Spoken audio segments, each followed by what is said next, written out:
put a spell on you.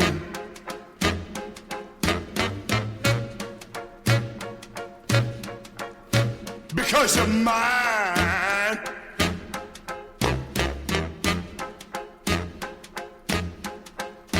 Stop the things you do.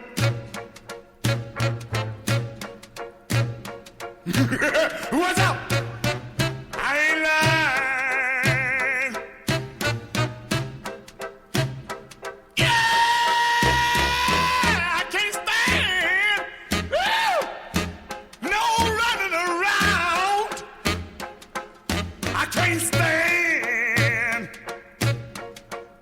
No putting me down.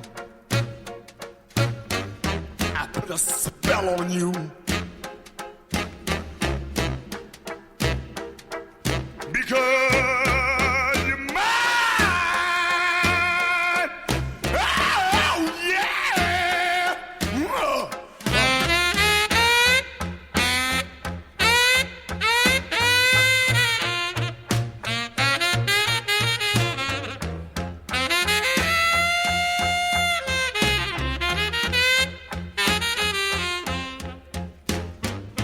Stop the things you do.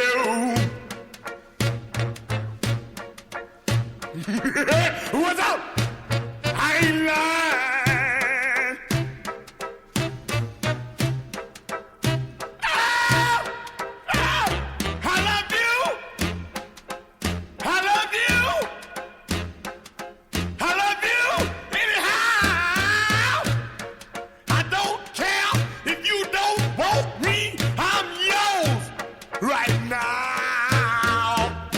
I put a spell on you. Because you're mine.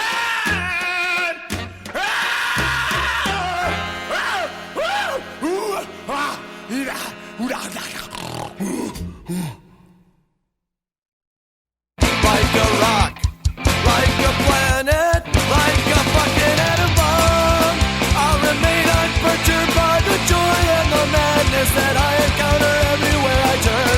I've seen it all along. In books and magazines, like a twitch before dying, like a pornographic scene. There's a bar behind the window, there's an ugly laughing man, like a hummingbird in silence, like the blood on my door. It's a generator.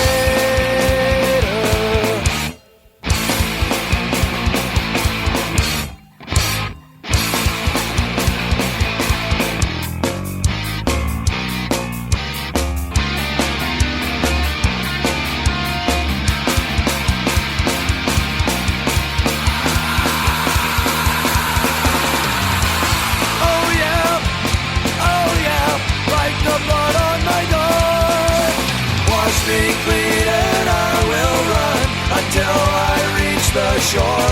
I've known it all along, like the bone under my skin, like actors in a photograph, like paper in the wind.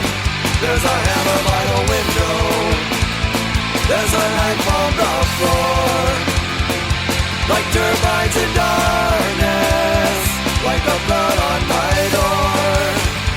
It's the generator.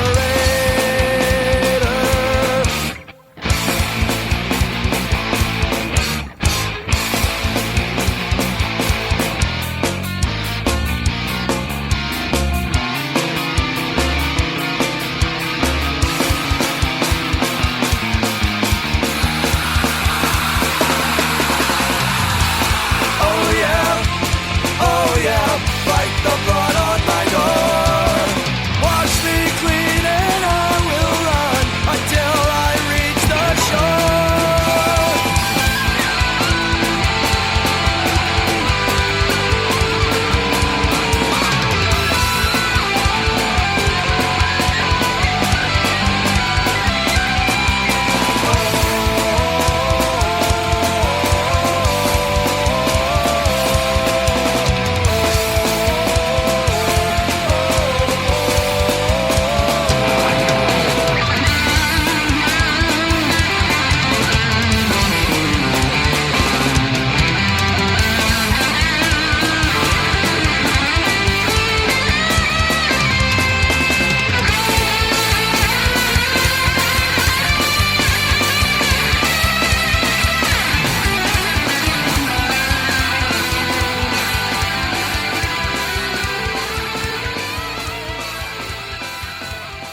go. That looks a little better. Let me see. I'm going to listen to the rebroadcast.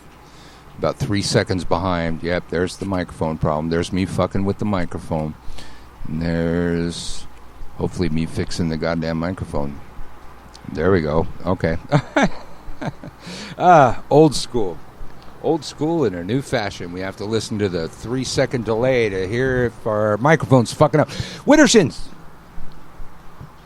Radio for your spiritual side. A twisted approach to the left-hand path. And, we've been getting ready for this show for a while now. We had to wait for Brian Cain to finish another one of his fabulous vacations. But we've this is probably the most advanced we've known that we've had a guest going to be on the show. We just got him on or confirmed a couple days ago. But we covered the controversy already on this book that nobody's seen, nobody's read. Some people saw a cover or a proposed cover or something like that, and the witchcraft social media just went nuts on it. It was crazy, the amount of controversy that came off of a picture for a book. And I still don't know what was the controversy. I mean, a lot of people had a lot to say about Brian Cain's eye makeup. Well, yeah, but who doesn't know that Brian Cain wears eye makeup? What the fuck? A lot of male practitioners wear eye makeup, and I've never heard anybody make a big deal out of it ever before. So I don't even know if that was the issue. Like I don't know. There was some kind of grumbling about something, but I was never clear on what the actual offense was. Well, you know how it is when people have concerns. Oh yeah. And they mask their concerns in other concerns that might be socially acceptable, especially when their concerns are not socially acceptable.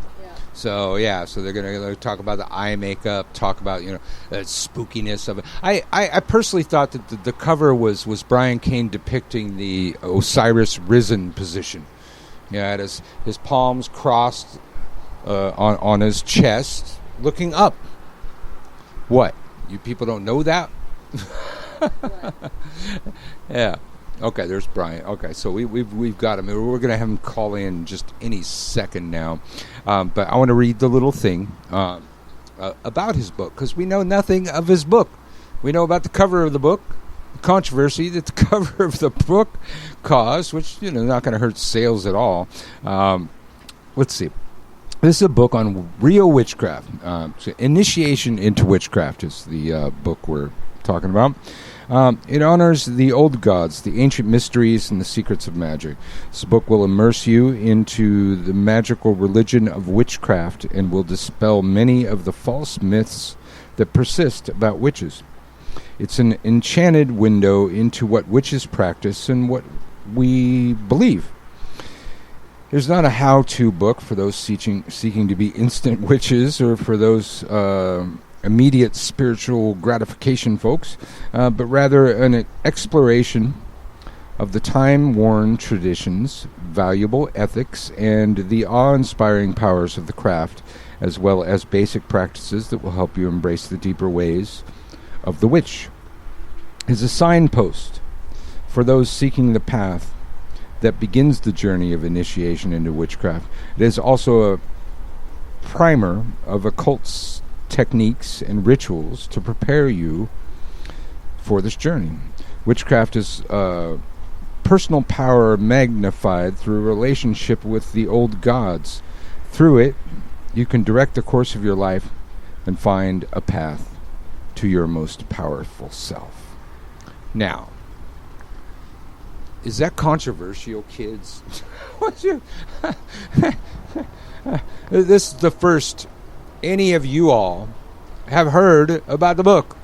The clown to the right of me, who's actually working on her blog right now, and she's writing right now, so she'll chime in here and there. But the clown to the right of me, and the Joker to her left are two of the only people to have seen any of the book. And it wasn't in a context where, we would be, critiquing the book. Nobody has seen the book. That right there is the first write-up I've seen on the book, anybody published anywhere about the book. We've all seen a cover, and we know we're not supposed to judge a book based on its cover. But the cover alone of this book that nobody knows a goddamn thing about has caused controversy. And any minute now, we're going to have Brian Cain calling us in, or calling in on, or Skyping in, whatever you want to call it. He'd be Skyping in. I'm looking in the chat room. Hello, Lisa, Lorelei, Utu. Hello, Utu. Utu got to read the book. Utu says, I actually finished reading this book this morning as one of the endorsers, and it was a very, very good book. Okay, so there you go. Somebody's actually read the damn book that everybody's tripping out about off of a cover. We're going to have Brian Cain here. He's going to talk about his book, and we're going to talk about his book and controversy surrounding his book and whatever the hell else we want to do, because we're Widdershins. Let's see, we're at 5:15. Let's see. He did text me. Oh, there he is. Oh, how'd I miss the call? I'm trying to answer your call. There it is. I just love that little Skype sound. Let's see. Are you there? Hello, I'm hoping this will be all right. Absolutely. It sounds great. Merry meet, sir. You're not getting feedback or anything? Nope. No, I'm sure there'll be a little bit of echo on the rebroadcast, but we're up here with the traffic noise and everything in the background. We like it that way. It's very noisy already. I couldn't get my phone to work on the Skype, so I'm using my laptop. Okay. Well, merry meet, sir. Hello, Mary B. We have talked about your book on this show before. Or we talked about the cover of your book and the controversy surrounding the cover of your book on this show. The book that nobody's read yet, but everybody already has a lot to say about your book. We've got Utu in the chat room. He says he just read your book, and he has very good things to say. But other than that, nobody else has actually read the book, because it hasn't come out yet, right? Well, it's been read by some of Witchcraft Elite now. Mm-hmm. So, yeah, Including ourselves. Yes. people. Maxine Sanders has read it. My teachers read it. Lori Cabot's read it. A few other people who are writing blurbs have read it, other authors. So far it's been well received by them. And not all of them like the picture on the cover either. But, that's sort of horses for courses, isn't it? But I can't recall the time when I saw a more controversial book. Wait till they see the pictures on the inside. Is there a centerfold? Is there a centerfold? I don't know if the mic was close enough. Is there a centerfold? There are photographs. No, there's not exactly a centerfold. Well, now, I've been saying since I saw the thing and everybody was going off on it, it's like, I thought that Brian Cain was doing the Osiris Risen position. Am I right? It's actually, I don't discuss it in the book at all, but what it is it's a repose position. It is Egyptian in origin. It's very similar to Osiris Risen. Yeah, it's actually Osiris Risen, the resurrection sign. But that is actually a ritual position that is used by both witches and certain ceremonial magicians. But it's a repose position. I think it's because, people didn't understand what it was. They'd never seen anything like that. So they probably were trying to come up with their own reasons for it. But it sort of was a nod to the people who will know what it means. I don't object to it being Osiris Risen, but it is not. No. But yes, it does mean resurrection. It is a ritual posture. Absolutely. So, we were trying to wrap our heads around the controversy based on a picture, and we were just talking about it before. I don't know if you heard before you called in, but we always talk about, people that have concerns. And usually when people come to me with concerns, it's because they're concerned about something that isn't their fucking business, or isn't appropriate for them to have concerns about, and they're going to address it in other things. And some of the stuff that we heard, people talking about your eye makeup, people talking about the spookiness that you put behind it, and I'm kind of wondering if really what the knee-jerk reaction of a lot of people have out there is the title, Initiation into Witchcraft.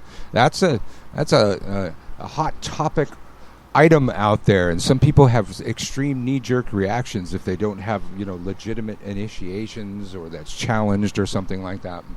I was, when we were reading some of that stuff, it's like, I think these people are concerned about something other than they're talking about. They're going on about your eye makeup, and I don't know, anybody that didn't know that Brian Cain wore eye makeup, I don't know what to say about that. Yes, How's that controversial? I rarely wear eye makeup in ritual. I have, but I wear eye makeup both in and outside of the circle when I feel like it. I have since I was, 13 years old. So it's very strange in an internet society that we have, we have people, the same people who will support gay and lesbian rights and transsexual rights and, men's ability to be feminine, will bash it if it gets into their religion, won't they? I've seen it, and I'm shocked. I'm extremely old school, and I grew up, in witchcraft in the early and mid '80s, and here in not far from here in Long Beach, and I would say that the males involved were largely homosexual, for lack of a better word. It was gay man dominated, and that always kind of shocked me because the way. The heterosexual nature of typical craft rituals. I always kind of wondered. My gay teacher is teaching me this stuff about the great rite and the interactions between the god and the goddess. But how does that apply to him? And that's very, very simple. We all had a mother and a father. Yes. That's just the way nature works. So sexuality does not have any control on, it is part of nature, our sexuality. And as, human knowledge and consciousness is expanding, we understand that people are more fluid, than society wants us to realize. However, at the end of the day, it still takes a man and a woman to have a baby. And in a fertility cult, that is something that we use. We're not necessarily focusing on the fertility of making babies. But we are looking at the fertility of the mind, the fertility of the spirit, and the fertility that the earth so desperately needs right now. Well, I've often phrased it that way. It's like we're not farmers, for one. We're doing these, farmer traditions, and we don't all want to have babies. So it's like the fertility of our bank accounts sometimes, the harvesting of our wealth. So we're superimposing these farmer ideas onto other things. But most of us don't want to be too fertile. Is in our society, we are disconnected from the farmer's life. Obviously, city witches. However, we all depend on it. So even if you live in a city, if it wasn't for those cycles of farming, you'd have no food. Yeah, we're on a rooftop terrace with a rooftop garden. Somebody's still planting the seeds, somebody's still harvesting it, and you're still eating it. So it is still vitally important. But yes, we are disconnected from it, aren't we? Yeah, I just thought that, we have different ways of looking at those. We're harvesting and planting and growing different things than actual plants. I don't know about you. Even if I was straight, I don't want babies. Far too selfish. Bless all of those people who choose to do it. I'm not one of them.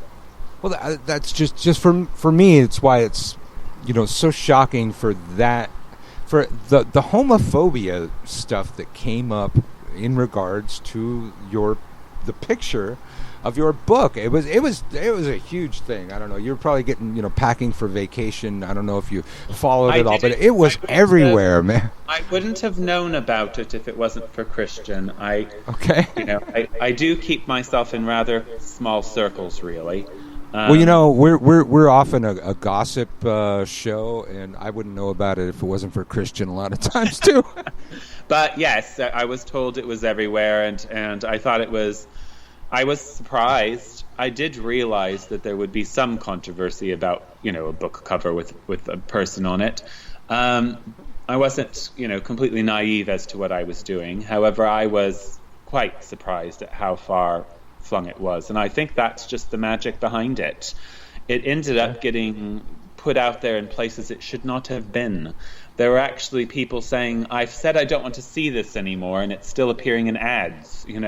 I don't know if it was something went wrong with Facebook, or I have no idea, but somehow it really got put out there. So a lot of the hate was actually from Christians who didn't even know what it was about. The other, of course, was within the pagan community. Obviously, Christian and I have our own fans and our own haters, just like anyone else who's become a person with a capital P.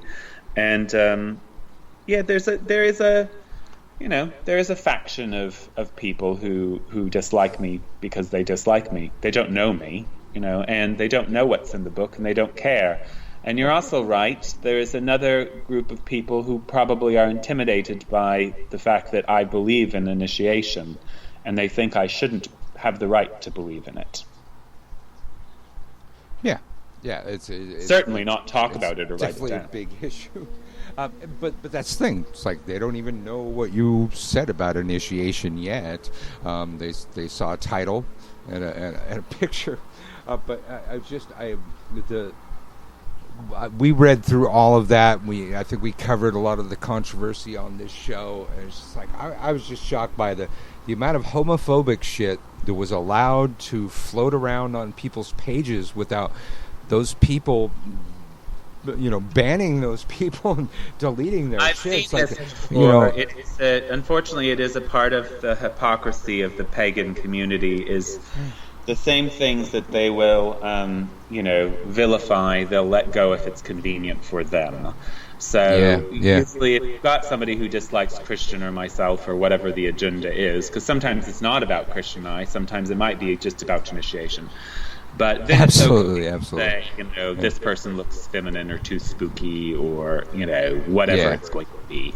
I've seen them criticizing Christian for eye makeup for years, and it makes absolutely no sense. But they do. He has an entire philosophy behind that. I grew up wearing eye makeup when I was first studying witchcraft, but I didn't have a philosophy like he had behind it. Helps you see into the spiritual world kind of thing.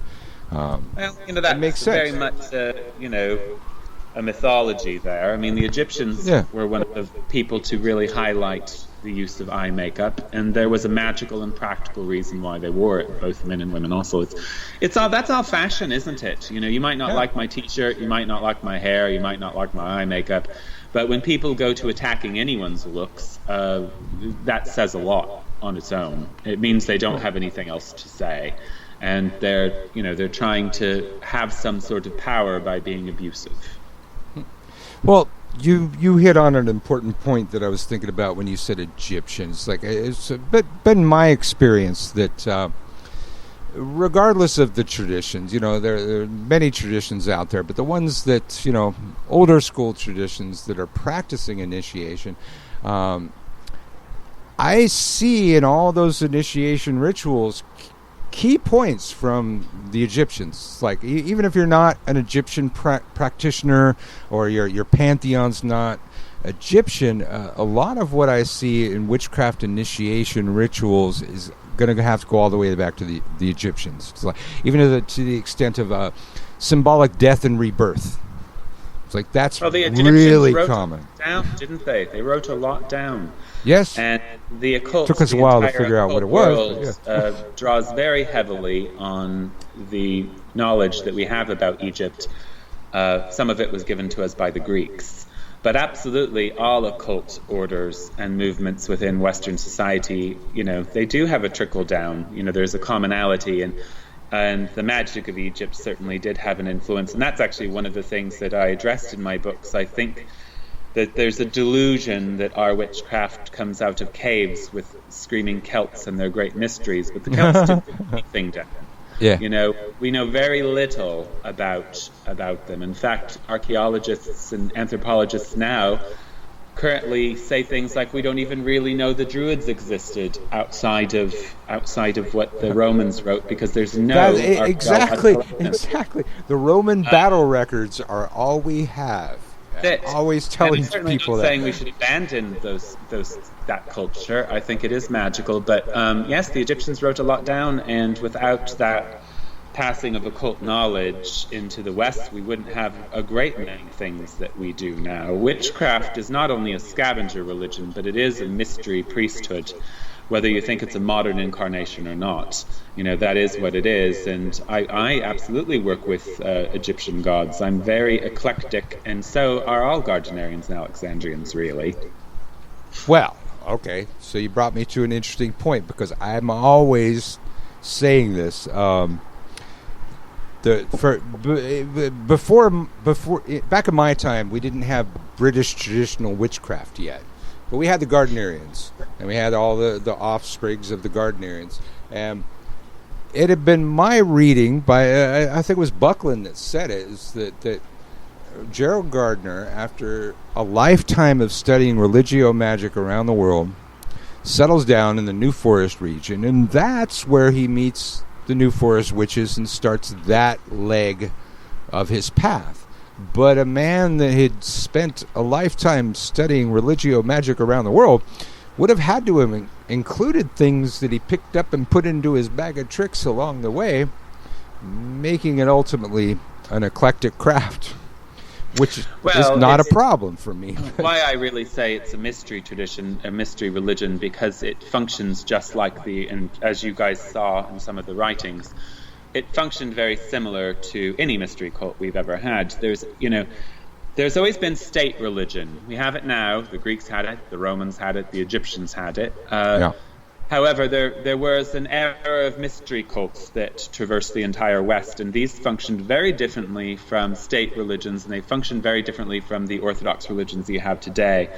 They were featured, around mythic stories and initiations and secret workings. However, they do pass from one culture onto the other. They always have. You've got the rites of Eleusis were said to originate in Egypt. And then fast forward to Ptolemaic Egypt, you've got the Alexandrians who requests the Eleusis documents from the Athenians. They wanted to borrow them. And my favorite part of the story is they did, and then they wouldn't give them back.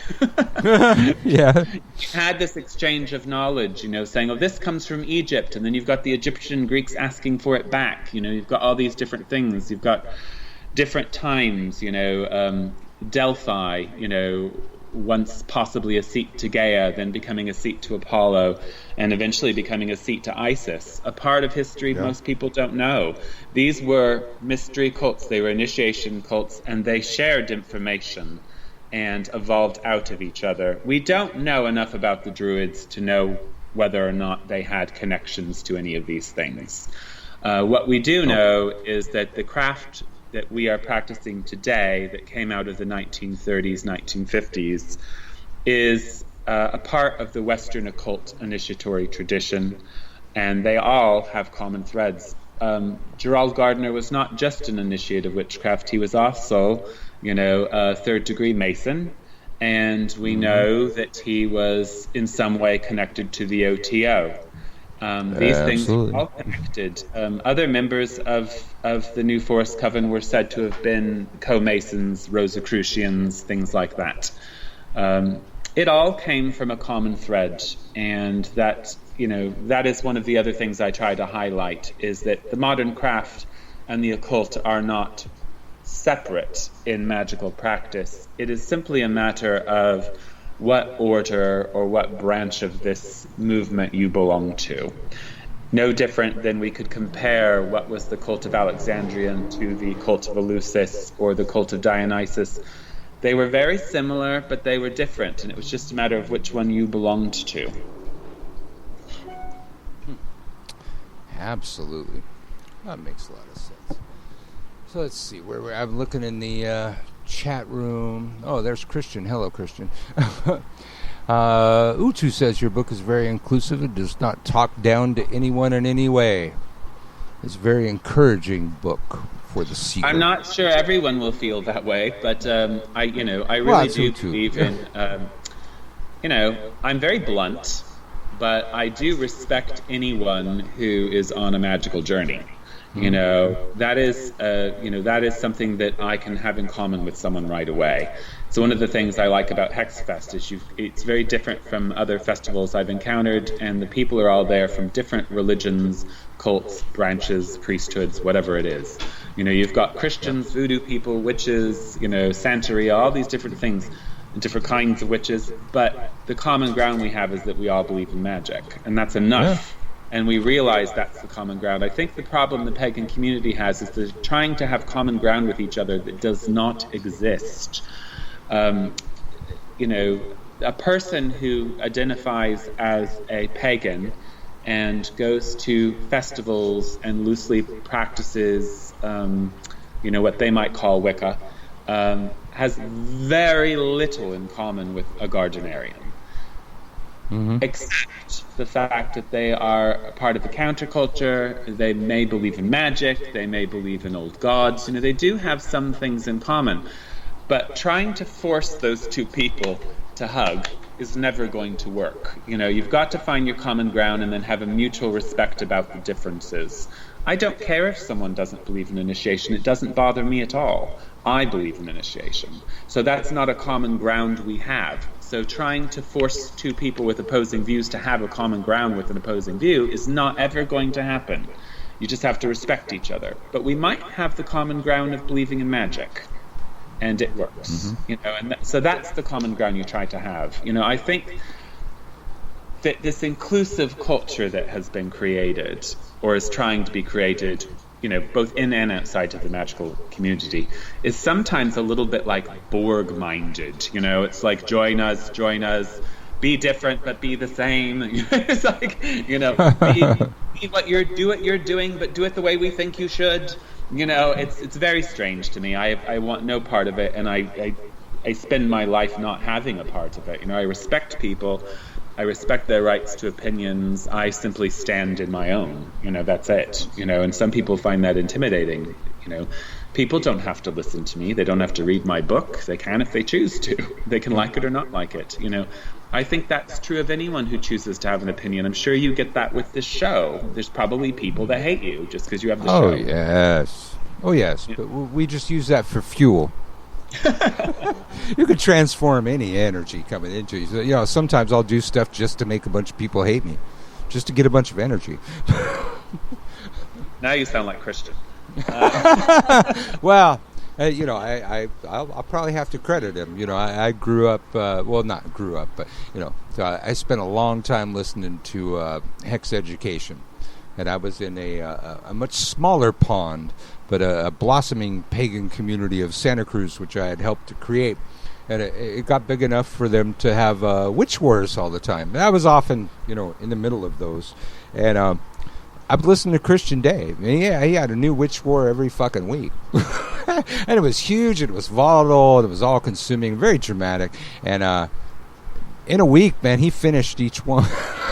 And I always credit him on his finality with finishing them. Yeah.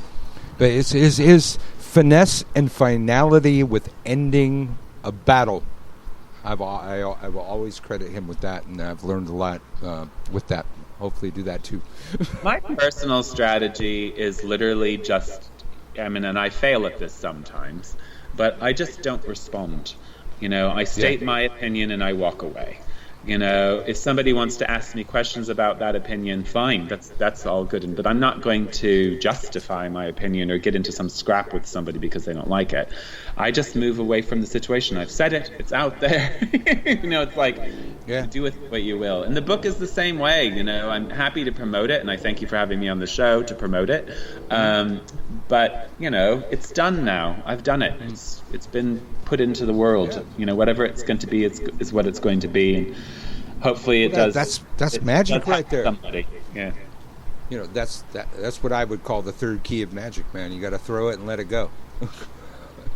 As long as you can let it go, it's gonna work. But if most people can't, they're not good at that kind of thing.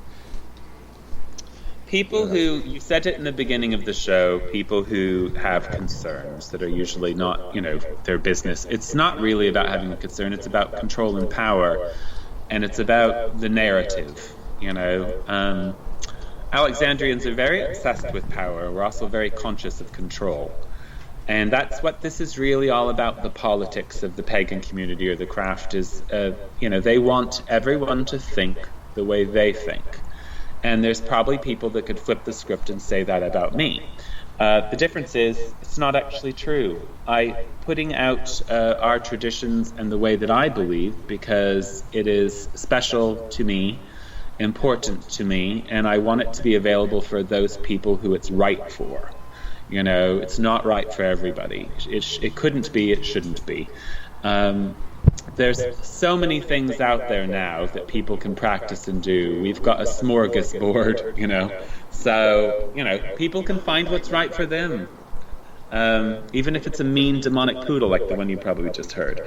You know, find what's right for you. Do what's right for you. Don't spend your time worrying about if somebody's doing something or practicing something or having an opinion that you don't like. Well, if you really want to do something about it, express your own.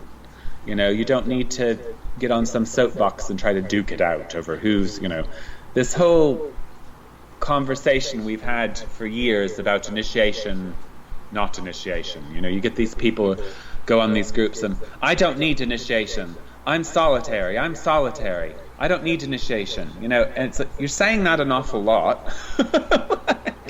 You know, it's like you're beating a drum. Who are you trying to convince?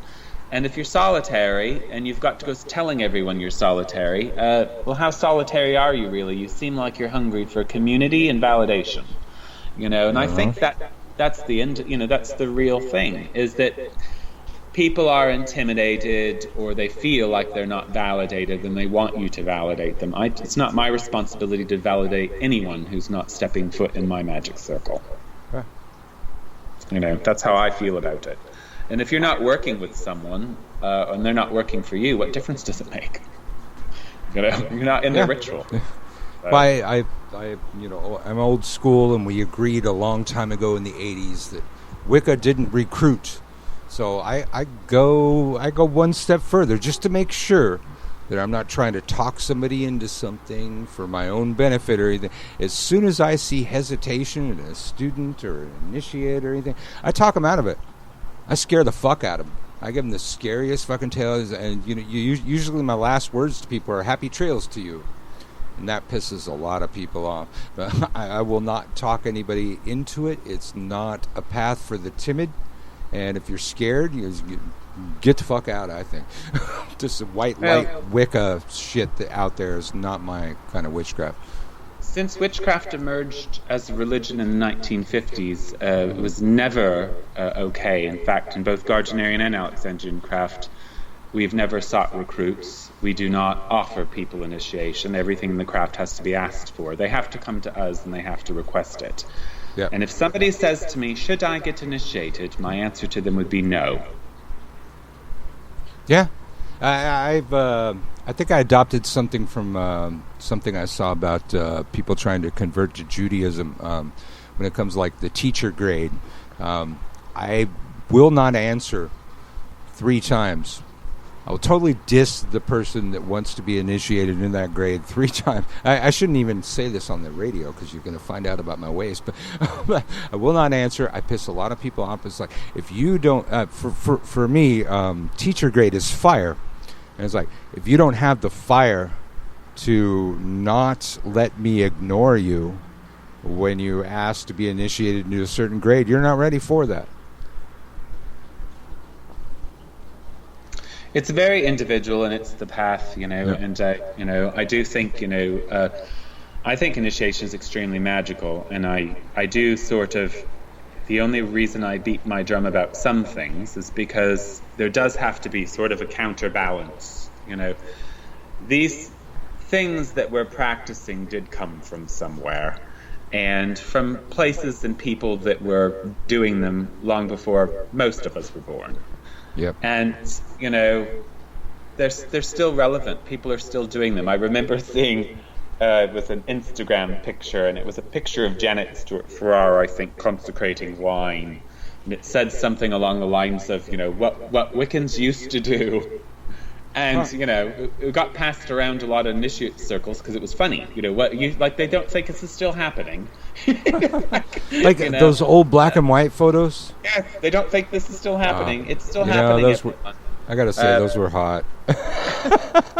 Well, you'll like some of the pictures in my book. The old ones, from like the Witch's Bible Complete or something like that. Something about the garter really does it for me.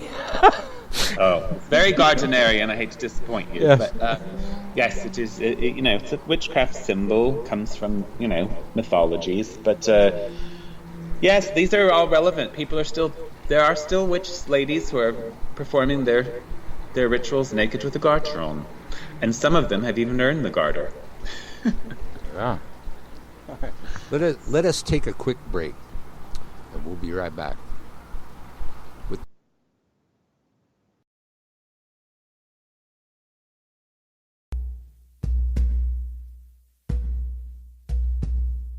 Behold, there is magic all around us.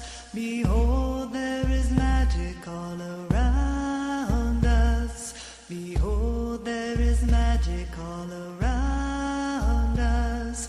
Awaken, rejoice, and sing. Behold, there is magic all around us. Behold, there is magic all around us. Behold, there is magic all around us. Awaken, rejoice, and sing. I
Awaken, rejoice and sing.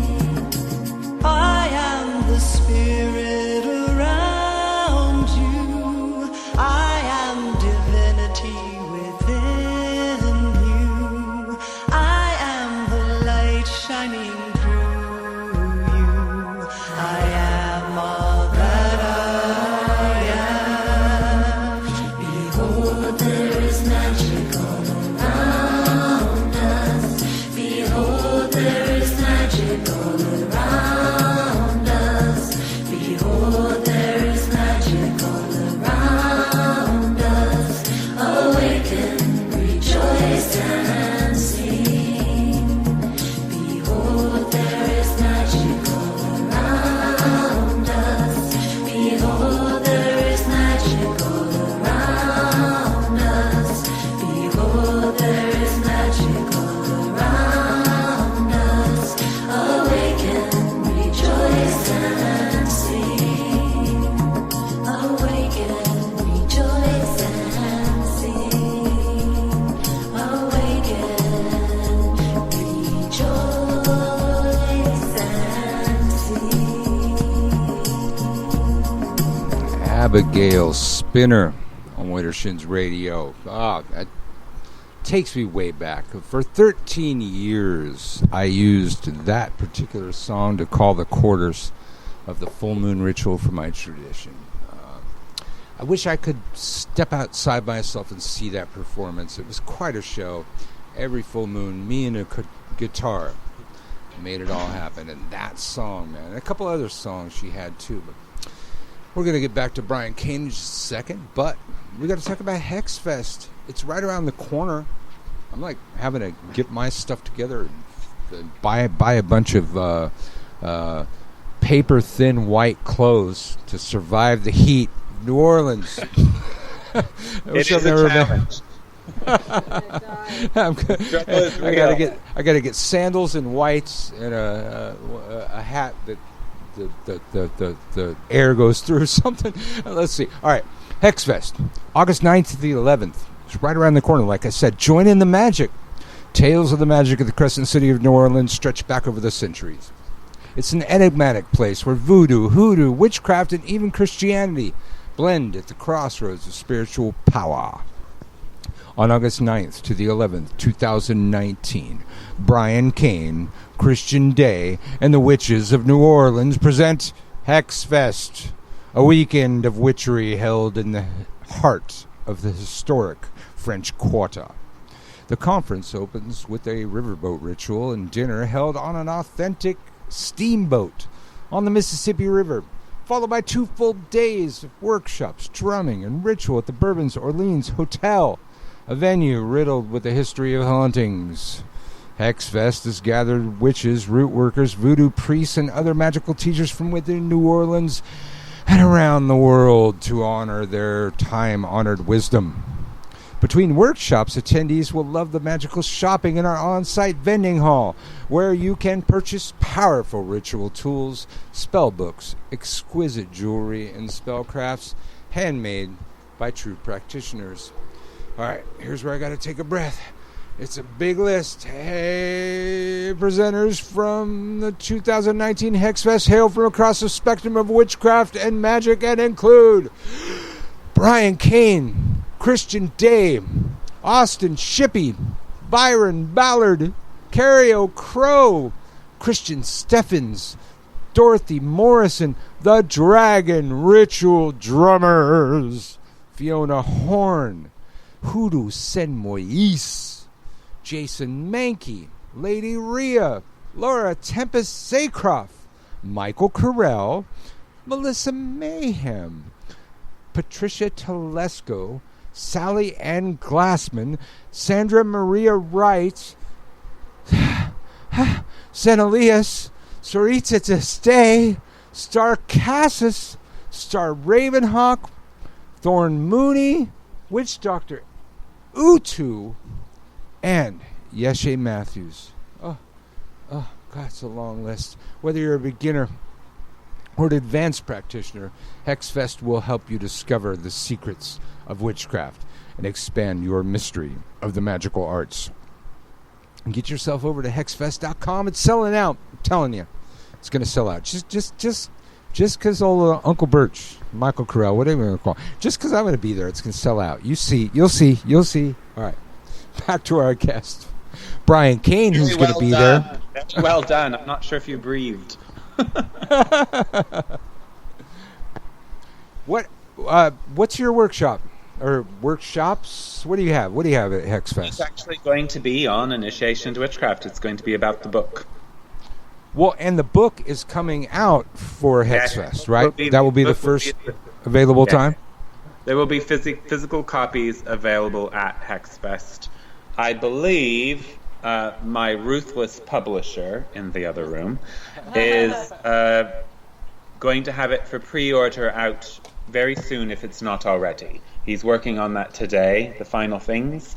Really, the main thing we were waiting on is some of the blurbs from the wonderful people who have written them. And I have to say, I'm going to give you a little fun story. They've been fantastic. I'm those people who says I don't really care what anyone thinks, but it really meant a lot to me, some of the blurbs, because that written was genuine. And my teacher, I asked her to write one. I don't know if I should write one. Who am I? But I wanted her to anyway. So she tells me, just this morning, she sent hers in and she said, I was very nervous about reading your book because I was going to be honest. But she liked it, and I was very glad about that. So far it's been very well received. Obviously there will be people that don't like it, and that's fine. There's lots of books out there. But so far it's been well received, and I'm sort of in that place where I'm like, oh, I wrote that. It's a thing. But yes, I will say that I'm having my Julia Roberts moment with Wiser Publishing. You work on commission, don't you? Big mistake. Huge. The politics that surround people's choices are sometimes quite sad. I didn't write the book to make money. I wrote the book because I felt that there was sort of a gap. We had great books, as you know, and then all of a sudden things changed. And you started getting just regurgitated information. It became boring. You start reading books when you first get in the craft. So much. Oh God. Yes. Boring. In the industry, I gotta say, yeah. I wanted to write something new for, my religion of witchcraft, because it hadn't been done for a while, but I didn't want to say something that had already been said. And that was the challenge. I also did not want to break my oaths. So it was a real act of passion and a very careful dance for me to achieve all three of those things. Absolutely. So, why initiation? Why do you think it's important? Well, it's a part of our heritage. It is a part of our heritage. It's not only the part of our heritage, but it's a part of the heritage of humanity. This magical world has always been steeped in initiation. It doesn't matter where you go. It doesn't matter, it doesn't matter whether you were a Celt or a Roman or a Greek or an Egyptian. There were mystery cults that offered initiation, and these mystery cults were directly linked to sorcery and magic. If you look at these cults and you examine the ones that were mystery cults, for the most part, they were very much linked in sorcery and magic. Of course, there are exceptions. It is a part of our legacy and our heritage. And I think it's the most powerful spell you can cast and the most dangerous one, because you're asking the universe for change. You're asking the universe to transform you. So it literally is the Fool card, isn't it? I don't think it's for everyone, but if you're drawn to do it, then you're drawn to do it. It's a vocation. It's something that you are compelled to do. It's within you. And, we don't need to speak about it. People are going to do it. People have been doing it for thousands of years, and they're going to keep doing it. So it doesn't need an advocate. However, I think it's the most powerful spell I ever cast, and I think it's something I think that should be respected, even if you don't choose to do it, even if you don't feel it's necessary for you, which is perfectly fine. I don't think you should be disrespecting it, because it is a part of our magical heritage. It's deeply rooted within the story of magic. Absolutely. I forgot to mention, but we've got a bunch of people talking in the chat room here. I know Christian's in there. But one of the things I forget to mention, Widdershins has a book club. We're like Oprah, man, on an extremely smaller scale. It was like We don't give away as many cars and stuff. Yeah, like I said, we'll eventually get to where we can give you all a car. We'll put a car under your fucking laptop or something like that. But when we have authors on here, the Widdershins Book Club follows suit, and they all get the book. They have discussions about the book. They have these like live. It's kind of like a live discussion things that they'll do about the books. They just did Patty's book. Posted a link to pre-order the book. Okay. So I can post that on the page. Okay. So we'll try and post that on the Widdershin page to pre-order the book, because they're already the Widdershins Book Club, or the I don't know what we would call her, the queen of the Widdershins Book Club. She's already like chomping at the bit, and wanting to know how to get that. Hello, Jillian. How are you? But so we're talking about initiation. I've lately I've spent a lot of time on these new witch sites of late, because I've spent a lot of time teaching, and I need to stay abreast of what the new witches are asking, and the bullshit the new witches are taught, and this kind of thing has come up recently, and now. I've been initiating people for a very long time. Probably, I've initiated thousands, and Marta's probably hundreds. And over time, even though a long time ago, when we were all Wicca, I agreed that we don't charge for initiation. Over a lifetime in this craft, I've come to find that people don't take that seriously, unless there's a cost involved. Even the trials and tribulations they don't go through. So I've come to the point where there's an arbitrary charge, like based on their income, something that's difficult, but not too difficult. A dollar amount, just it's arbitrarily pulled out of my ass, just to make people take it seriously.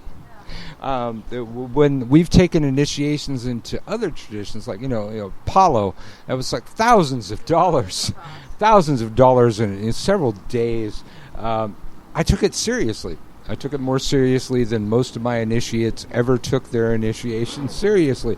So I, for one, have applied a cost for initiations as a result, for the sole purpose of making them take it more seriously, because the dollar matters. It's the only thing people, And the same with classes too. When your classes were free, people were like, oh, I didn't do the reading, I didn't blah blah blah. They didn't show up half the time. But then when you started charging, it totally changed. Yeah, I taught for free for at least 20 years, but then once I started charging, people do their fucking homework. I don't know. You have any thoughts on this idea? In Alexandrian and Gardnerian craft, we do not ever charge for initiation. It is completely forbidden. It's not done. I can understand what you guys are saying, and I agree on the public classes as well. The labor is worthy of their hire. The reason we do not charge for initiation, and I know they do it in certain ATRs. I've got friends, obviously I live in New Orleans. The dark side of that is then you get teachers who are doing it for the money. Right. Yeah. And they're not actually good teachers. I'm not saying that's true of those traditions, but in the craft it's not done. And I would advise against charging for initiation. I think it taints it. However, it's in Alexandrian Gardnerian craft. It's not done. It's forbidden. our reasons is to keep it pure. And I would say if your initiates are not taking their initiation seriously, they shouldn't be initiated. And I do agree with you that, in our capitalist society that, if the more things cost, the more, I've got a Versace jacket in this room that I paid $4,000 for. And it's probably the same thing as the one I've got for $100, but I value it more because I paid a lot of money for it. Yeah. There is that side of it, and I agree with that with classes or readings and things like that. We don't charge for our craft, meaning we don't charge for the initiations, the coven, the teachings. You're forced to contribute, and there are certainly things we do to make sure people are taking things seriously. I think in our craft, one of the big things is we're not a democracy, we are a priesthood. And if people are taking it seriously, they're going to take the authorities seriously, they're going to take the walk seriously, and they're going to live in the vocation of priesthood. I find that initiates that don't do that are the ones who aren't fully encompassing the culture of what we are. And Alexandrians in particular, not that I'm the spokesman for Alexandrian craft, but Alexandrians in particular, we take our priesthood vocation very seriously, and that's why we have this sort of saying that you're free to come and go as your conscience dictates, because it's not for everyone. Some people get initiated, but they don't truly have the vocation of a priest, and they'll go away, but they've still taken that initiation. They're just not going to function as a priest. But when you're paying for something, you're able to obtain it, like it's something that can be bought. And the craft is not a product. So I'm sorry to school you. I do see your points. That's something I feel very strongly about. I would never, ever charge for my true craft. I would charge for a reading. I would charge for my time. I definitely would charge for public classes. The labor is worthy of their hire. There are some things you should charge, and initiates should be contributing. So their charge should be the work that they put in, not just the work the teacher puts in, but they, in Alexandrian craft, they polish the brass, they prepare the meal, they get to work right when they come into the temple. We do have we do it in my coven more as a tradition. There's a cauldron, and I guess you could use a pot or whatever, and it's the coven bank, I guess. And you can put money in it. You're never asked to, but once it goes in there, it's coven money. Anyone can take from it, no question asked. However, on honor, they must return it threefold. So if you borrow $10, you've got to put 30 in there. We do it more out of tradition. But yes, there are ways of contributing. You're bringing wine, bringing food. Bringing flowers. These are things that are done, and the work they have to put into it. So, if you've got a lazy person who's not able to do that sort of thing, that's more effort. That's more of a cost, in my opinion, is walking the walk than here's $1,000. Here's $4,000. Bring me to Haiti. And I'm not down in the ATRs. They've got some really powerful magic, and they've got their own ways. They're just not our ways. But I do see your point, and on some of it, I agree with you. Yeah, I never to make money. Unfortunately for me, capitalism comes way after the fact, only as a necessity. But I spent years teaching for free, and that kind of idea was just kind of solely to make people take it seriously. I've always had a problem with in other traditions. They will they impose certain trials and tribulations upon the initiate that they have to pass through before they can get initiated. And I just I've never had the really confidence, what, am I a god?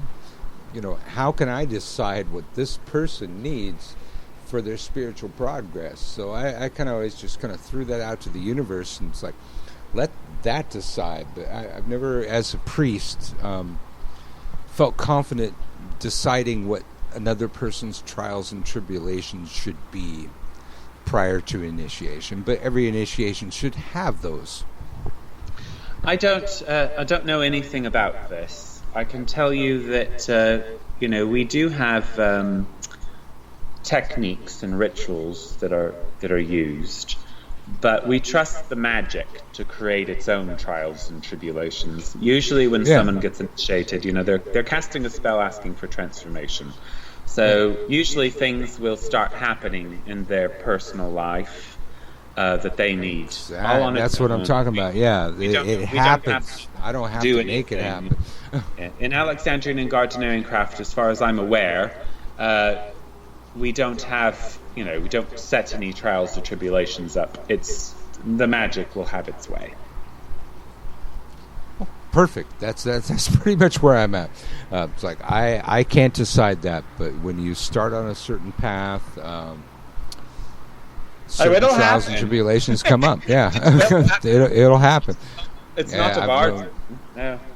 I've had too many students that will oath themselves away to deities beyond what I told them to do. I always tell them, don't do that.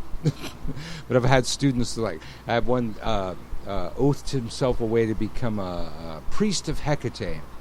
And then the next one, the high priest of Hecate. And I'm just like over here going, no, you don't have to do that yet. But you did it. There's no undoing that once you do that kind of thing. There's no undoing an oath to a deity, I don't think. Correct me if I'm wrong. Oh, I don't really know. I suppose it depends on if the deity cares or listens. I find it, how are you a high priest when you don't have a priesthood? These people who go around, sorry, I'm getting on a soapbox. These people that's in my Book of Shadows. If the priesthood has no following, why are they in the priesthood?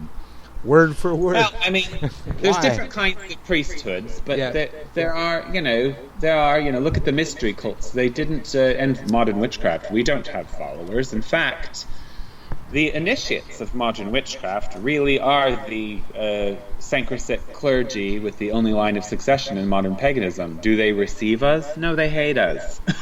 They hate us. So, no, we're not held up in any sort of esteem or respect, even if we are viewed as the North Star. However, we're not here for people. That's not how, we're a mystery cult. We're for what's going on the inside. So it's very different than the priest that has its, laity. But how are you the high priest of Hecate if you don't have a priesthood of Hecate? You've just called yourself that. So should I just say I'm the Pope of paganism, and that makes it real? That's very ego, isn't it? That person is having a conversation with themselves, and I would gather the gods aren't even listening. If you're going to declare yourself something to the gods, I don't know if they've studied the mythology of pagan gods or gods of witchcraft, but they tend to, have minds of their own and their own agendas. So declaring yourself with some sort of super great title is all well and fine and good, but there's nothing to back it up, is there?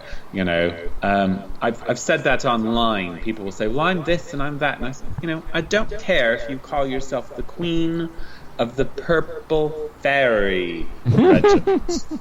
You can call yourself whatever you want. I don't care. That does not mean I have to join you. Yeah. So, I don't know. I find that very silly. I think it's great to be a devotee to whatever gods or goddesses that you're following, but you're not a priest or a priestess unless you're in a priesthood. And that does require initiation. Doesn't matter how new or old the priesthood is, but it still has to be a community. It's not a priesthood. You can argue all day long about solitary witches. You cannot be a solitary priest. That's just doesn't exist. Yeah, my tradition was very vague. They said, let the priesthood learn to be a leader of men. And then no information to teach you how to become that. I think those are kind of born more than they are made. They don't receive you, I remember very early on in my magical walks, this is a very strange story for me to tell. I was in I was going through that phase we often go through. You know, I was probably like, I don't know, 19 years old or something, and I really, really wanted to see the old religion reclaim its former glory, and I wanted to see it standing alongside of Christianity. In truth, I probably wanted to see it topple over. You know, I wanted to see that, and I remember a great priestess, my first teacher. I said, you know, I sometimes wonder if I should just give myself to the people and just put all of myself into humanity and just do this. And she looked at me and she said, "Have you seen the people?" And I was shocked. You know, I was shocked. And she said, "Brian, don't do it. They would just crucify you. They crucify anyone who gives themselves to them. That's the sacrifice. You know, that's what happens." And that's the whole thing. You cannot give yourself to someone who doesn't, you know, it's kind of what I'm trying to say about the pagan community. They want it to be inclusive, but they're not, are they? They're inclusive when it suits them. And we could take that outside of the pagan community, but, you know, because it's sort of a thing anyway. I don't know what's going on that's created this sort of weird movement. It's like, you know, we're accepting of everyone, and you need to do that just like we do. You know, it's not an honest thing, is it? No. It's an illusion, and they use it as a weapon to bully people. It's very strange. You know, people get really, you know, I've seen people get really hurt by, you know, the stuff you're talking about in my book doesn't faze me at all. I had really good friends. You know, one of them said I looked like the Mummy, and I thought that was very funny. And somebody else said I looked like the White Power Ranger, a good friend of mine. You know, it didn't bother me. And even when I read some of the hateful comments, which I eventually did do, it didn't bother me at all. But it does bother some people. It hurts some people. And I think they're very cruel, and it's a mob mentality. It's definitely has nothing to do with the witchcraft that I practice, and that's why you get so many of us saying things like we're not pagans, because that label, I mean, clearly we understand we are in some way working with pre-Christian gods. I am not trying to resurrect a dead culture. You know, I'm not trying to be a pre-Christian. I am a magical person that grew up in a Christian society. I'm an occultist. I'm an initiate of a mystery cult within a Christian society. So I'm not trying to create a delusion for myself that I'm something that doesn't exist anymore. I'm something new. However, the modern label of pagan, and I'm not telling people not to use this, I'm just sort of explaining, it's used now to describe something that's just very alien to where it actually came from. You know, it needs to check itself, or it's going to continue to alienate itself from its founding movements. If people want to be pagan, I think they should decide what that means and do their best. But I think that it's important in any community, whether you're Alexandrian, Gardnerian, not sure what your tradition is, my friend, pagan, whatever they're going to be, to really check themselves. In the book, I had a little bit of a part where I, you know, might have been very honest about certain lineages, including our own. You know, I do come from a lineage where the founder said he had sex with his grandmother. You know, so it's not like there's not something to reflect on there. Have I lost you? Goodness, I think I did. Did I freeze?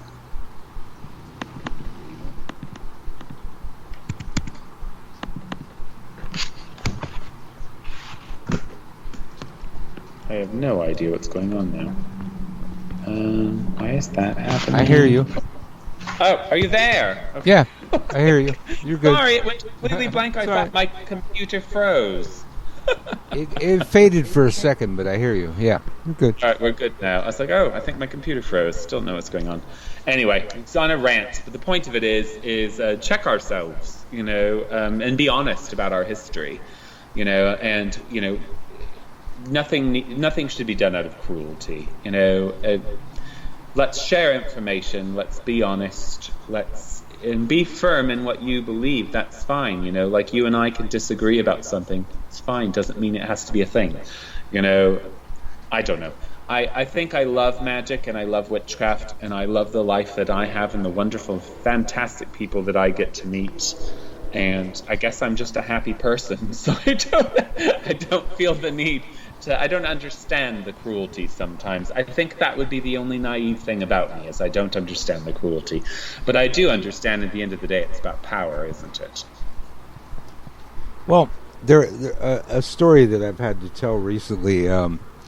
Back in the day, P.T. Barnum would write news about himself attacking his own work in the press. This is back before we had fake accounts on Facebook. I guess that's how we do it now.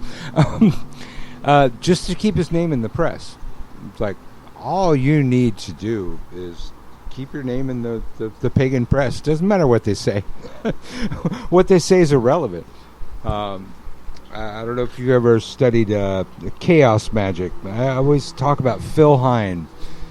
Phil Hine had a problem with gossip and rumors, and he was going to create a servitor to stop gossip and rumors, but then he had an epiphany, and he realized that gossip and rumors are part of the power of a mage. People saying grandiose things about you that are true or not true. Having sex with demons doesn't fucking matter as long as they're talking.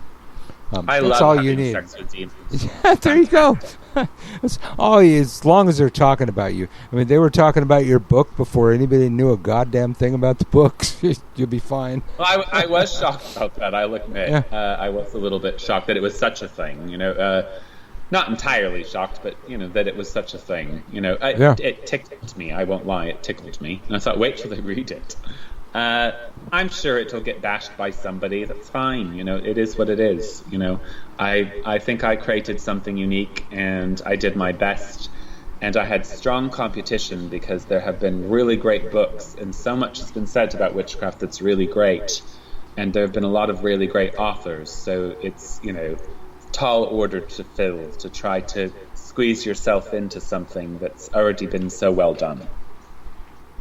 Absolutely. So your book's and coming out on...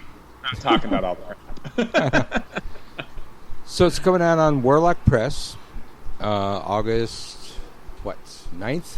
I believe, actually, the pre-orders are going to be available. He wanted them to be done in the next couple days, so he may have actually put that up over on the show. Actually, I don't know. yeah, somebody posted the link in the chat room, so go to our chat room. There it is. So the pre-order is up. The physical copies will be available by Hexfest, so by August, because we've got to order them, they've got to make them, all that sort of thing. But the work itself is done. We're waiting on the blurbs. We've gotten some. So far, I haven't heard from everyone, but the ones I have all loved it. And their opinions matter to me, because these are people who have good opinions, and direct people who probably would tell you if they didn't like it. So I had to hold my breath when we asked Maxine to do the foreword, because she's not an internet person, so we had to send her a physical copy, and I didn't know if she was going to do it.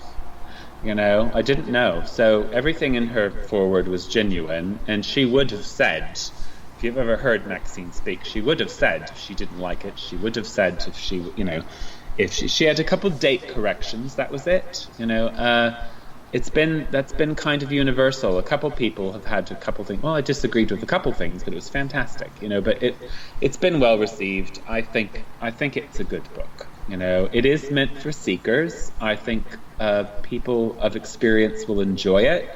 And I hope that they might be able to use it for their new initiates or their new students. I hope it is useful to people who are contemplating whether or not that, what kind of witchcraft they're wanting to get into. And I'm hoping it's a contribution to the religion of witchcraft that I was blessed to become involved in my formative years. Well, I was fortunate enough to peruse a couple chapters on a kind of a clinical perusal. but I have seen more of the book than most people out there, and I'm interested to see the rest of the book. Definitely, I like those couple chapters. Which chapters did you read? I don't even remember. the grimoire of something. Something about magical tools. I was printing them up for the clown to My the right of favorite me chapter- to edit, but yeah. Let me tell you, my favorite chapters are the chapter on the goddess and the god and initiation itself. Those Yeah. are that's the meat of the book. There is some preliminary seekers information. I'm proud of the lineage part that I put in there because I discuss at great detail Alexandrian and Gardnerian diverse lineages, because in truth, there's more than one kind of Gardnerian, and there's more than one kind of Alexandrian by now. Yeah. This started in the 50s. It's now what? So there's different lineages, and some of their practices differ, even among Gardnerians. I wish I could have been more detailed, so maybe in a future edition there will be more to that, but I could only write based on my knowledge and the information that I had, and I did conduct interviews with initiates of some of these lines. But I'm probably missing lines, I'm probably missing details, and I assume I will hear about that, so maybe in future editions I'll have more information.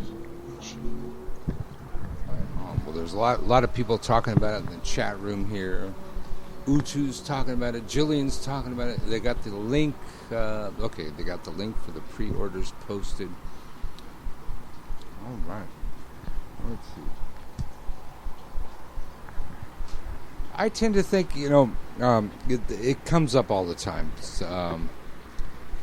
Initiation or no initiation. It's like, I think if a tradition requires initiation, you should go through that. It doesn't seem like a big argument for me that there are some that don't, and there's plenty of eclectic traditions where you self-dedicate. It shouldn't be as controversial as it seems to be. And it has been for a really long time. It's kind of like going to a buffet and screaming that you're a vegetarian. Well, just go get the salad, friend. You don't go to the pot roast. It's ridiculous, but the real reason is because it's about power. Period. Everything is about power.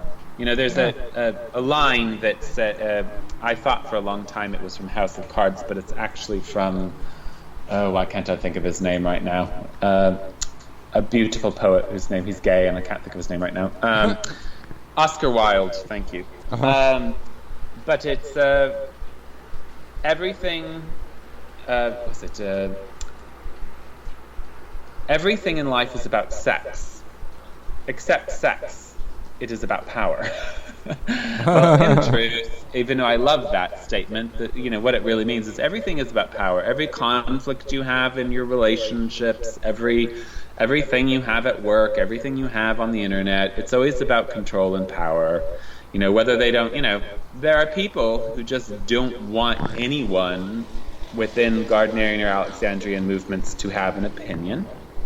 And unfortunately, the Gardnerians have, for the most part, withdrawn as far as they were the first spokesmen. They were the first people to write books and be on TV and have newspapers and do that. They were very public. They were the ones who started this whole thing that we now call the pagan movement. They didn't start the occult movement, but they started that movement. And nowadays, a lot of Gardnerians want to be withdrawn and secretive. That's one of the reasons I love having Jason Mankey and Thorne Mooney at Hexfest, is because they are two Gardnerians that actually have written books. And I'm wearing his T-shirt right now, Jason Mankey. Yes, they're out there speaking about it. I don't think it's any secret that Alexandrians never had a problem throwing ourselves out there. I think that's one of the reasons why Gardnerians have a secret love affair with us these days, is because they don't feel comfortable. It's sort of kind of tried to bring itself back in, which is fine, there are initiates. Even in my own coven, we've always had secret initiates. We have secret initiates now. We've had secret initiates the whole time. People think my whole coven's public, and it's not. It's those who choose to be who are. Which, because we're Alexandrian, is a great many of them. There was a, God, I think it's the only stand-up pagan joke I know, but it's very old, probably from the 80s, but it was, oh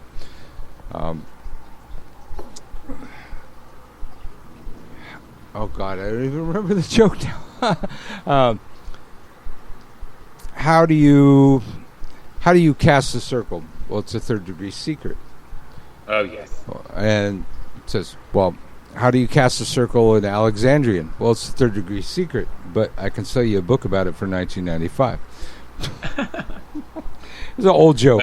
Well, in the 80s. Really. The 80s, yes.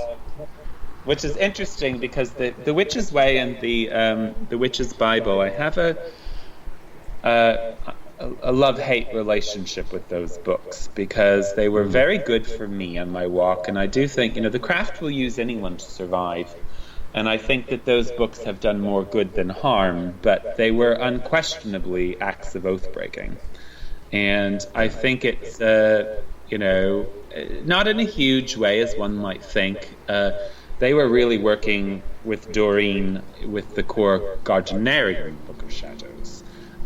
Which, although the Alexandrian Book of Shadows is the same thing, it's, there's little minor differences depending on when you got your copies, right? They didn't, by any chance, publish it in its entirety. In fact, all the stuff you get on the internet and all of that stuff, no, it's not all of it, by any means. And some of it's not even right. So it's still a thing, but when you do something like that, if I were to go publish my Alexandrian Book of Shadows, for instance, I'm disrespecting every person who held that sacred because it's not supposed to be published. So I think it was wrong of them to do that. I think the craft found use of it. But that's hardly an example of Alexandrian. It certainly wasn't something that Alex and Maxine did. They published very small snippets of things. We're not as secretive as Gardnerians, but we still have oaths. So I think it was wrong of Janet Stewart Farrar and Dorian Valiente for that project, even though I benefited from it. But I think that's the craft. I think they were still making a poor choice. But it's out there now, isn't it? So it was bound to happen, and I think in the end it's actually kind of a good thing that happened. What annoys most initiates is these people who think they've got it all figured out. They just simply do not. A lot of our craft is actually oral, and you cannot use the Book of Shadows without training. It doesn't make any sense. The pieces that are out there, you can quite ascertain for yourselves. It's not a very well written, put together thing, is it? That's because it's a hint book. It's not a how-to book. It's a hint book for people who are trained. Well, I don't tend know what to I'm think. rambling about now. Well, I tend to think that the Book of Shadows was when things stopped being oral, and people started having to write things down. We have an entire oral tradition in Alexandrian and Gardnerian craft this entire time, right alongside of it. There are things that are not written down. What's hard about that is that you don't know how much of it you have and how much of it you don't have, because it's only what your elders could give you, and it's only what you can remember. But it has been going on this whole time. You are correct in the sense that before it was written down, it was completely oral, but it is still oral. There's still a large part of our training. In fact, the way that my group works the circle is not written down anywhere. But it was passed on to us. Yeah. Well, yeah, I'm in other traditions that try to be oral, and I just so much gets lost, and I think that's why Book of Shadows started existing, it's like people had to write shit down. They were losing a lot. It's good to do both, do both, and I think it's good. We wish the Celts would have written more down, don't we? Yeah. However, the tradition of the priest and the priestesses having the ability to retain that information. A good priest or priestess could rewrite the Book of Shadows on some level. And I believe I could. It wouldn't be exactly the same, and it might take me years to try to perfect it. But I could rewrite it, given time. The reason that's important is if we ever get into a situation to where we can't write it down. So we don't want to lose that training. The real Book of Shadows is the High Priestess or the High Priest of the circle, carrying that knowledge within them. But it's great to write things down. I'm glad we can now. I thank the Egyptians and the Greeks and the Romans for writing so much down, because we would be in really poor straits as occultists if all we had to go on was what the Catholics wrote down in a few mythologies. We'd still be doing it. Magic, the gods would find a way in. The craft would survive. Somehow it would have worked out. But we were given blessings because of these recordings, and we're doing it now. Who knows who's going to find your Book of Shadows someday? Who knows? Yeah. I think I'm supposed to bury it in a clay box or something, traditionally. Haven't done that yet, but... All right. So, Brian Cain's book's coming out August 9th, and there's pre-orders that have been posted in our chat room. If you're not following, you got to follow. You got to set up an account at Spreaker and get in our chat room. We're at iHeartRadio and Tumblr and 4 or 5 other places, but everywhere that you go, there's a follow button. You got to follow for these kind of things, and get in the chat room. You get the links to these sites and these kind of things. So, Brian Cain, your book's coming out August 9th will be the first day. If Christian says so, I don't know. If Christian, well, they said it would be available at Hexfest. So, but there's pre-orders available. Yes. They're posted in our chat room. Copies will be in our stores. I know, because we are a brand new publishing company. So unfortunately, it is, this is a underground Warlock Press, thing. y'all. Yes. So we've got 2 more books in the works already. As far as we've got, we've got 2 books that were already published by other companies that are going to be given new editions within our company. But my book will be carried in our stores in Salem, here. Also, I know at Crowhaven Corner, a couple other stores perhaps, Amazon.com, obviously our websites. And I think he's going to be putting it on Ingram and New Leaf, which are places that occult stores order from. So it is going to be an underground book. It's going to take a while, but I think it's, it's going to get out there. It's going to circulate. So, don't know if we'll make a lot of money off of it. I just hope that people like it and it helps something. I hope the gods enjoy using me. Absolutely. Well, I used to use New Leaf for a while, but it became less relevant. Christian says it will be there at Hexfest, but the pre-orders go out the week of August 19th. So get your pre-orders in now. So the Hexfest people actually might get to get something beforehand. Yes. Okay. And the sad news is I have a horrible doctor's signature, so I don't know how I'm signing all these books. People want you to say things. It's going to be illegible. Need to get a stamp. Maybe. I'll have to work on it. All right. Well, Brian Cain, anything else to say on the book? As far as about the book, I think I've said everything I could possibly say about it. I think everything I could possibly ask. Yeah. The main thing I'd like to say, I guess, if I was going to close anything, which is about the book and it's also not about the book, is that we were given a lot of information by our elders, and then we poo-pooed on that information. Not we as in me and you, but we as a community, whatever kind of community you want to consider this. And the more I dig into history and the more I learn and the more time goes on, I just keep coming up to the fact that the elders were right. You know, the information we were originally given was pretty accurate. They may not have known how to pronounce things like the poor word Wicca, which is not pronounced that way, but they did have accurate information, you know. And one of the things that's often said is that, you know, there was not a monotheistic goddess religion. It didn't ever exist. Well, it did. You know, it wasn't called witchcraft. We don't know what it was called, but it spanned from Egypt to Britain, and at its head was Isis, the Greek Isis, then the Roman Isis. It was a monotheistic religion that was spread throughout the West, and it was a Roman goddess at this point who came from Egypt, and she was the goddess of the moon, she was the goddess of magic, she had 3 degrees of initiation. She was consorted to the god of the underworld and death. She was life and resurrection. Does this sound familiar to you? The history of the goddess has been covered up by men and by the church.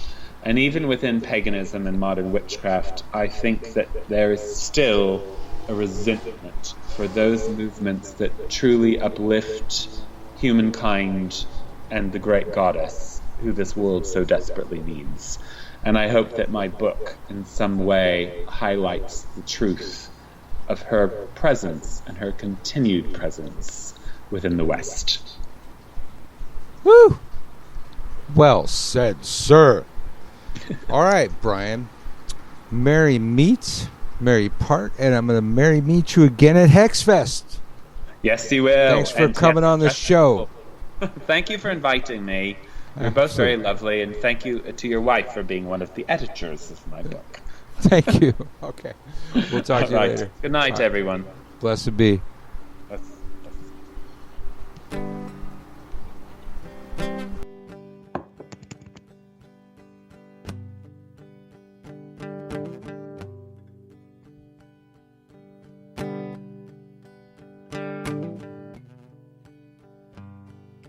Look, Ma, they're gonna fry Tim McVeigh. She said the nice guy was on the cover of all those magazines. Why would they want to do a thing like that? I said, well, he killed all those people in Oklahoma City. She said, nonsense. People don't kill people. Car bombs kill people. I said, well, yeah, Ma, but they gotta do something with it. She said, why don't they just get Mike Tyson to bite off both his ears? And I said, true revolutionaries never bomb buildings. True revolutionaries never bomb buildings. It attracts too much attention. They never bomb buildings. A little girl down my block was born with silicone in her breasts. It turned out her grandma and her mother both had the implants done. Well, evolution took care of it this time around. And I wondered what it is about so many women with big breasts make them look so sad. And I thought, well, maybe it has something to do with the weight, the burden there has to carry in the world to feed it, to be the object of its desires. And I wonder what burdens the rest of us are carrying all the time. I couldn't help thinking, true revolutionaries never bomb buildings. attention. They never bomb buildings. I decided to go for a walk and do nothing except look everybody I see in the eyes and not be the first to avert my eyes, no matter what. I was planning to be gone for 10 minutes. Things started happening and I didn't return for 2 years, by which time I was the heavyweight champion of the world and the expectant father of 16 children by 13 different women.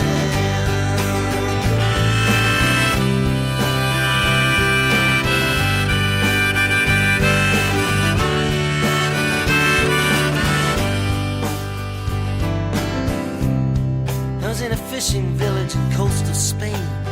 It was Our Lady of Abortion Sunday afternoon. All the pregnant women in their first trimester were filing before the priest to receive the blessing of try again sometime, try again. The old barber had dyed his hair green for the occasion and pierced his nipples and was riding his skateboard to the statue of Conan O'Brien, where he was doing backflips for the kids who threw coins given to them by their parents. A visiting lecturer, achingly handsome, had just finished giving a how to build bombs in your basement seminar in the park. All the young girls put away their notebooks dreamily and put dandelions in their hair.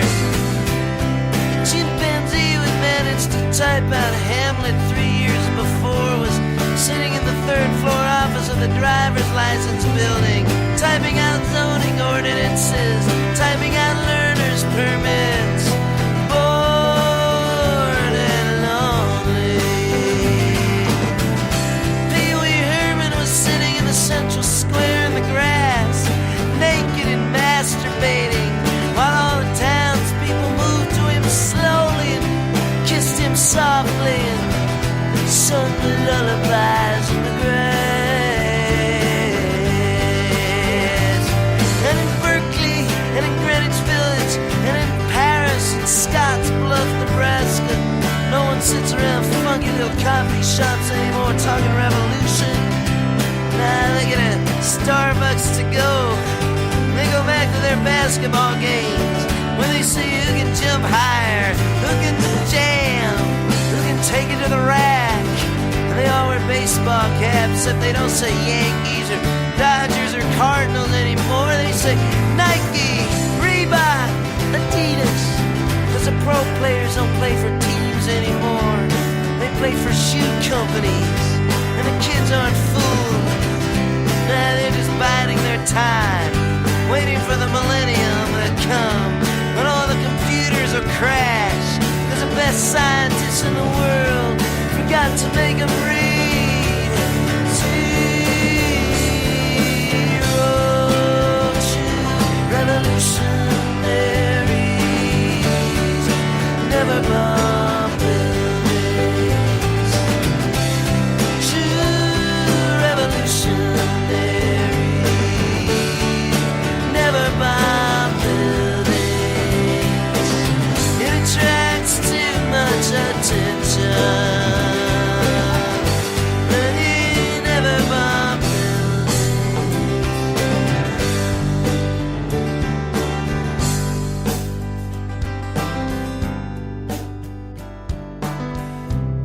And I was sitting there with a head full of dark thoughts, like I sometimes get. Suddenly everything cleared, and I realized that the only purpose for revolution is to be able to love who you want, how you want, when you want, and where you want. So I took off all my clothes and stole a boat, rowed out to the middle of the lake, and I jumped in. I looked back at you, said, come on, get wet. True revolutionary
Flickering the shadows fall across my eyes, across the walls.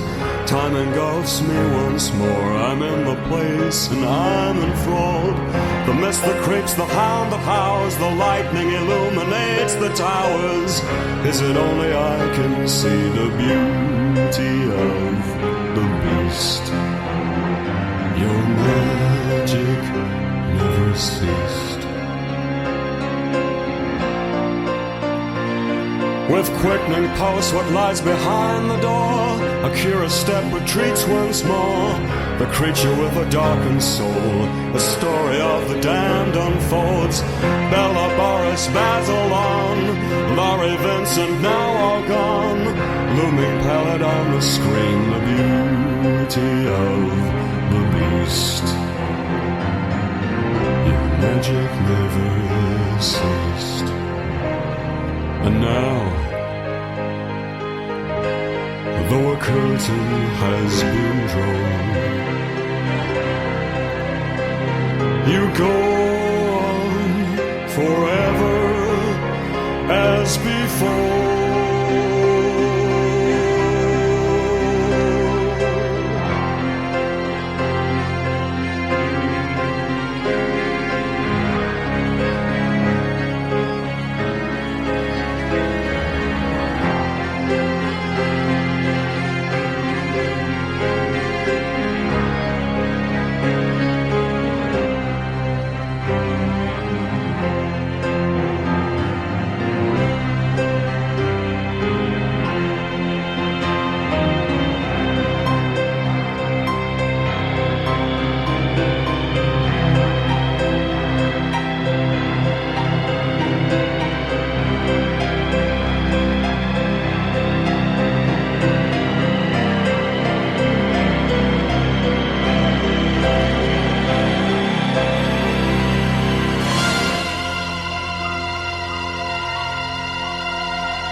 In 1803 we sailed out to sea, out from the sweet town of Derry.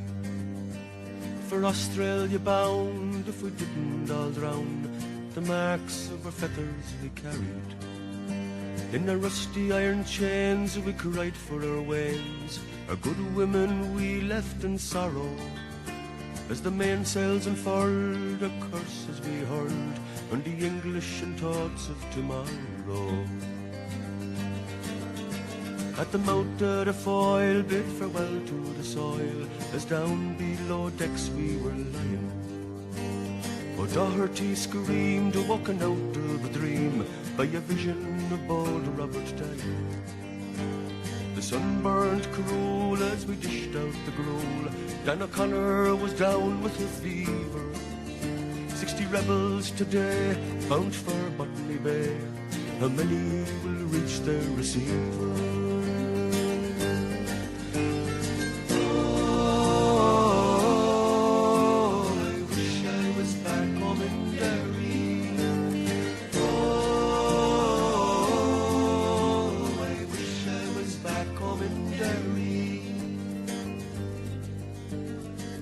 Them to hell as our bow fought to swell.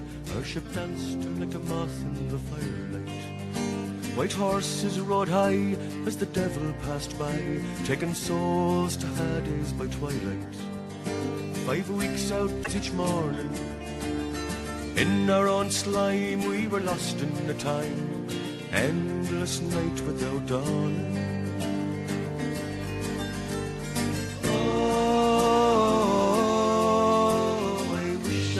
Back home in Derry. Oh, I wish I was back home in Derry.